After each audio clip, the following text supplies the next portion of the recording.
The train hissed into Stillwater just as the sun dipped behind the pines, staining the sky in shades of rust and gold. Her name was Eleanor, and she'd sewn her own wedding dress from scraps of linen lace and prayer. A mail-order bride, yes, but not desperate.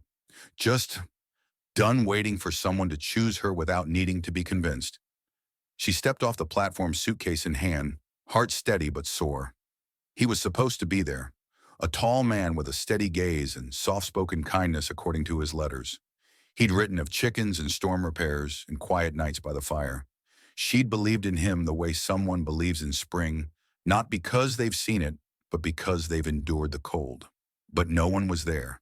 The town was hushed, shutters nailed shut, dust on the general store windows, a yellow ribbon tied around the chapel doors, frayed and fluttering like a warning.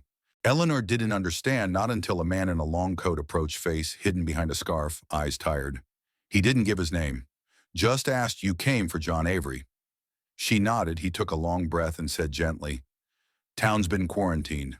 Fever got half the valley. John was one of the first." Eleanor felt the words land like snowfall, soft, but heavy enough to bury. She was too late. But what she didn't know, what no one knew just yet, was that someone had been watching her. A man behind the curtains. A man who hadn't spoken to another soul in months. A doctor who had lost too much, seen too much, until he saw her. This is a story of grief and gumption, of kindness, in silence, of love found in places most people flee from. It's about a woman who arrived with no one waiting and stayed to help heal a town that had nearly given up. Sometimes the Wild West wasn't made of shootouts and saloons. Sometimes it was built on quiet bravery and the hands we choose to hold when everything else falls apart. So if you've ever felt too late or too alone, stay a while. You might find hope in a place you'd least expect. The train screeched to a halt on the edge of nowhere, a dusty depot with no welcome party, no wagons waiting, not even the sound of a dog barking in the distance. Margaret Ellison stepped down, her feet crunching the frost-bitten gravel, her carpet bag in hand, and a letter clutched tight in her coat pocket. She was supposed to be met by a man named Dr. Elias Hart, a widower, a healer, a man who'd written her with kindness and described a small but respectable home just outside the town of Mercy Ridge. But Mercy Ridge wasn't what she expected. A red cloth fluttered over the station's door, painted with the unmistakable cross of quarantine. No one stepped out. No one greeted her. In fact, the station master who had been on the train didn't even bother unloading the mail. The last passenger, a thin man with a wheezing cough, glanced at her with pity. "You best get back on, ma'am," he muttered. "No one's taking in strangers now. Fever's bad here, real bad." But Margaret didn't flinch. She had nowhere to go back to, no family waiting, no name that meant anything in the East. What she had was the promise of a new beginning. She walked into silence, past boarded windows and locked doors, the cold biting through her boots. Somewhere in this town was a man who'd asked for her, then gone silent. Was he sick? Had he changed his mind? Or was she too late? Tucked in her pocket was his last letter, dated 3 weeks ago. It ended with, "If you come, I'll be waiting. I promise you, Margaret, this town may be dying, but I'm not. Not if you're coming." The wind howled like an omen as she took her first step deeper into Mercy Ridge. She didn't know then that her arrival would set something in motion the town hadn't seen in years. Hope. What happened to the doctor who called her here? And why has the town gone silent? The answer may lie in the most unlikely of places and people. Margaret wandered past shuttered homes and locked up storefronts, her breath fogging in the chilly air. The stillness of Mercy Ridge pressed against her like a warning. No voices, no clatter of horseshoes, not even the sound of a church bell. Just the whisper of wind and the creak of old boards.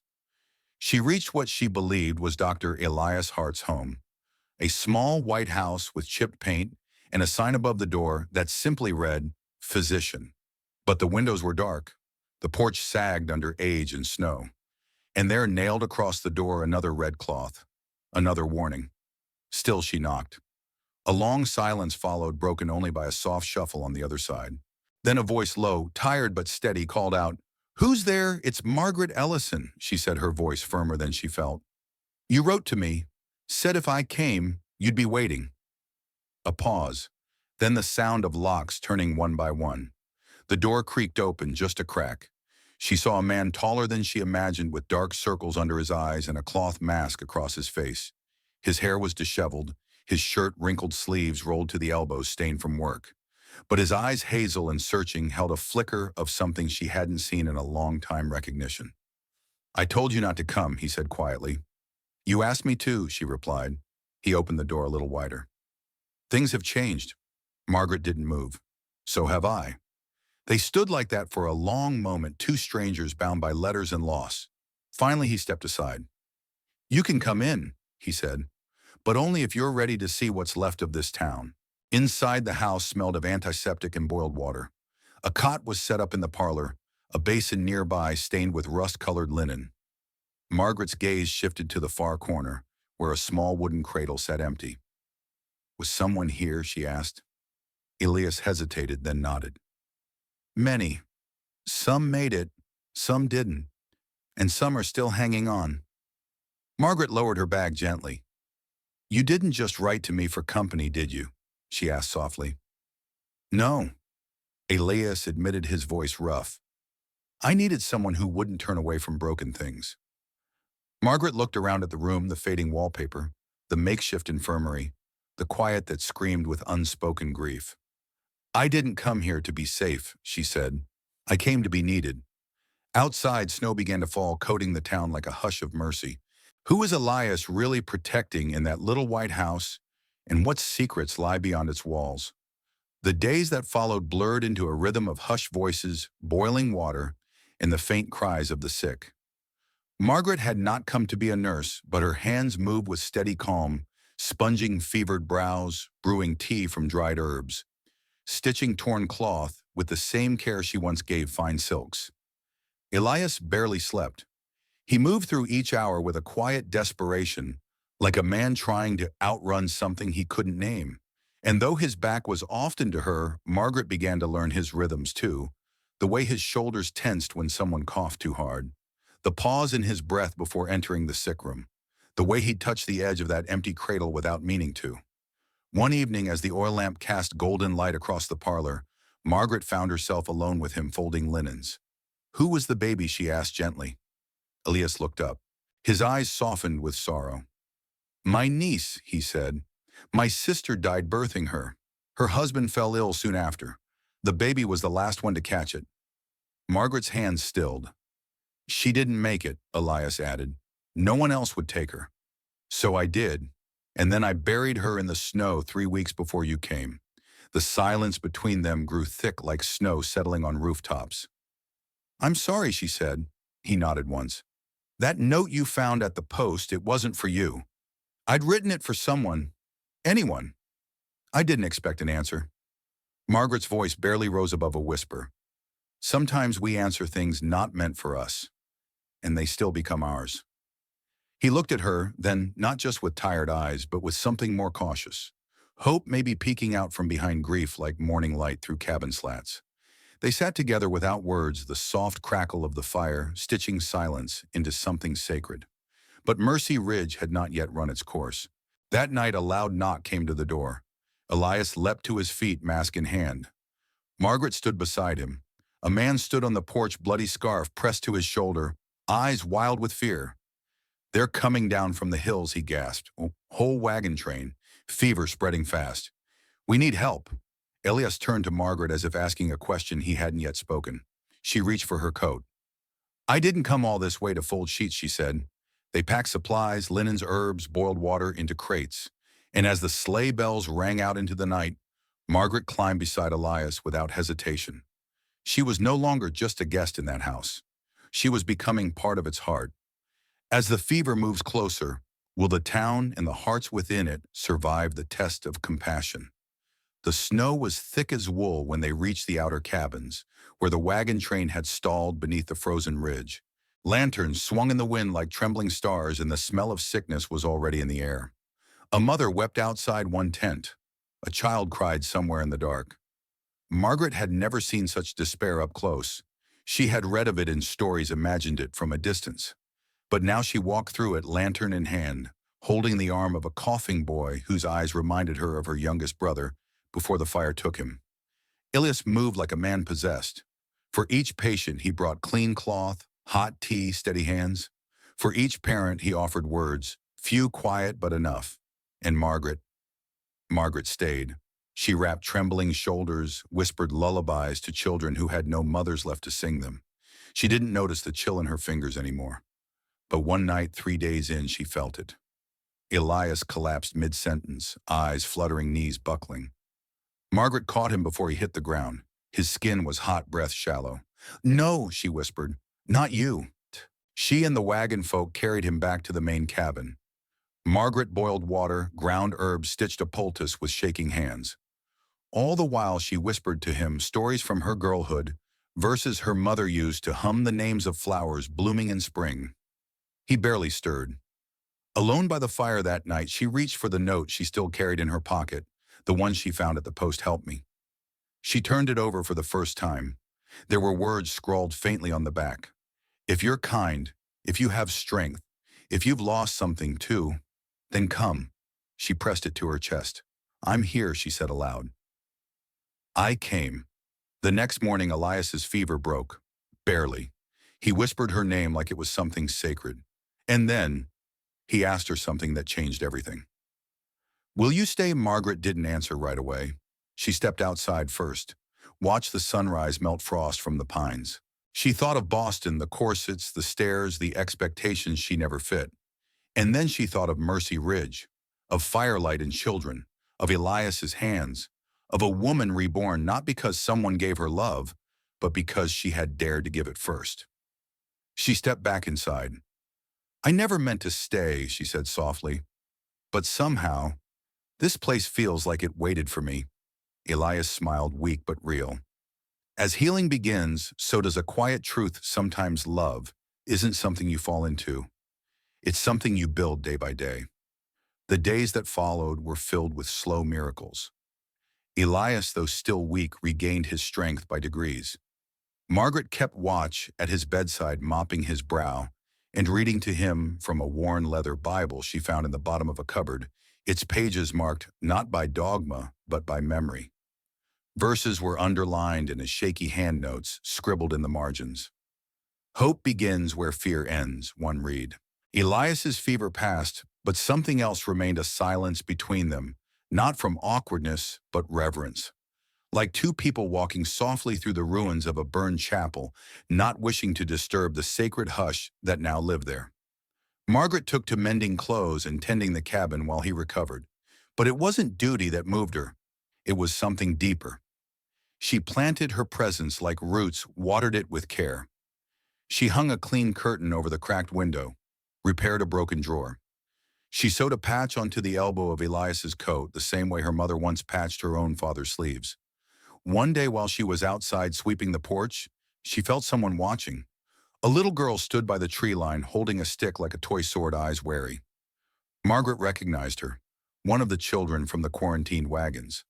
Behind her stood an older boy and another toddler, all pale, thin, but alive. Margaret knelt. "You hungry?" The girl didn't nod, but she didn't run. Margaret led them inside, fed them what she had, and kept her voice soft, movements slow, like taming a frightened bird. When Elias returned from the clinic that evening, he found 3 children asleep by the fire, and Margaret mending a fourth coat on her lap. He didn't speak for a long moment. Then he whispered, "You didn't just come here to escape, did you?" Margaret shook her head, tears welling. "I came looking for something I didn't think I deserved." And now she looked up at him, her hands never stopping their stitch. "Now I think, maybe I do." That night they made space in the cabin for the children. Cleared corners, fluffed hay, set out warm blankets. It wasn't perfect, but it was enough. Later, as the fire crackled and the mountain wind howled, Elias turned to Margaret. "I never told you why I sent for a bride." She waited. "My wife passed 2 years ago. This place, it got too quiet.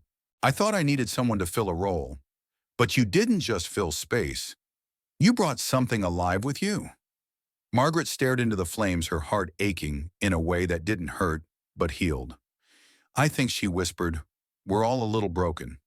But broken things can build strong homes." When two people carry the weight of loss, sometimes they find their strength not in what they fix, but in what they choose to build together. The next day settled like soft snow, quiet, slow, and strangely beautiful. Margaret found herself waking before the sun, not out of duty, but desire. She'd start the fire, check the little ones who'd begun calling her Mags, and prepare a modest breakfast. The once empty cabin now hummed with the gentle rhythm of life, boots by the door, mismatched cups on the table, laughter echoing in the rafters. Elias, though still carrying the weight of sickness in his limbs, began walking farther each day. Sometimes he'd rest on the porch, hat in hand, watching Margaret herd the children like a mother hen. There was a look in his eyes now, less haunted, more whole. But it wasn't romantic words or grand gestures that tied them together. It was the way he refilled her tea without asking, the way she placed a warm brick at his feet when the night turned cold, the silence they shared, not heavy but full. Still, the town had not forgotten. Rumors spread beyond the mountain pass. Some said Margaret had taken advantage of a sick man. Others whispered about the children. Were they hers? Why had she really come? One morning the postman brought a letter from the east. Elias read it first, face unreadable. Then he handed it to Margaret. Her sister had remarried. She wrote of parties, new dresses, a life so far removed from the dust of the West, it might as well have been a dream.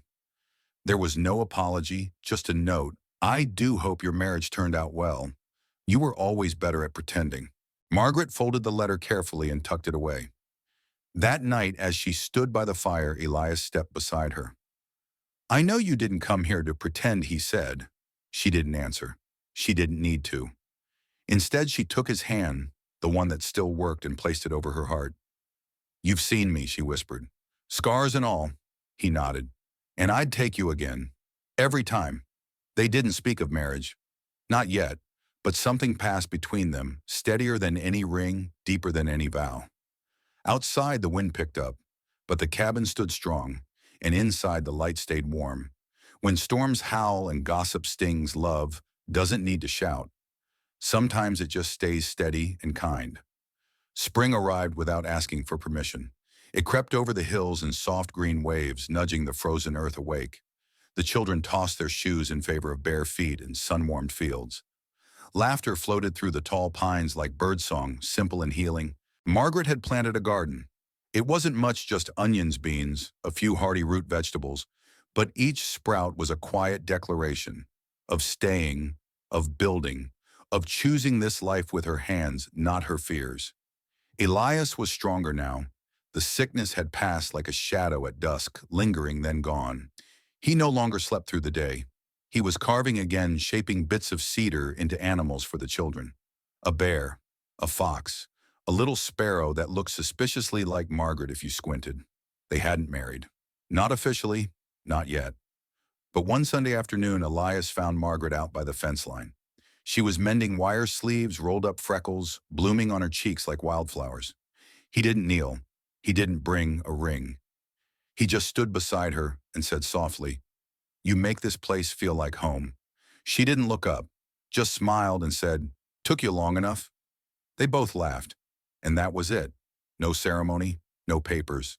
But the next day the children began calling her Ma, and she let them.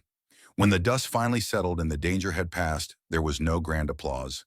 Just the wind through cottonwood trees and the sound of a kettle whistling softly inside a cabin where love had quietly taken root. Eleanor once left at the edge of a quarantined town with nothing but a name, and a satchel had become more than a mail-order bride. She became the heart of a man who'd closed his world off, and the soul of a home that had long forgotten laughter.